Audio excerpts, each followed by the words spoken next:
എന്താ ചാച്ച?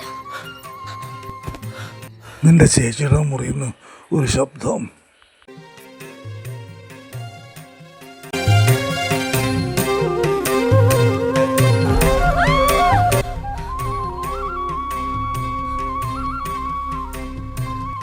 പാവം വല്ലാതെ പേടിച്ചുപോയി.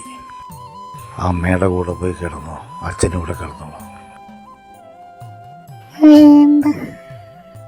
24 മണിക്കൂറും മൊബൈലിലല്ലേ.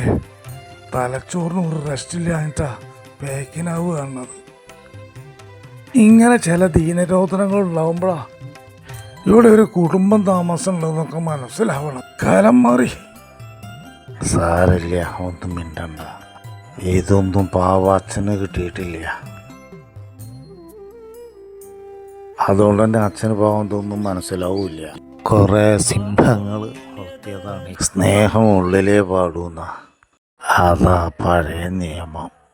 നിനക്ക് മൊബൈൽ കളി കുറച്ച് കൂടുതലാ മോളെ, നീ സൂക്ഷിക്കണം.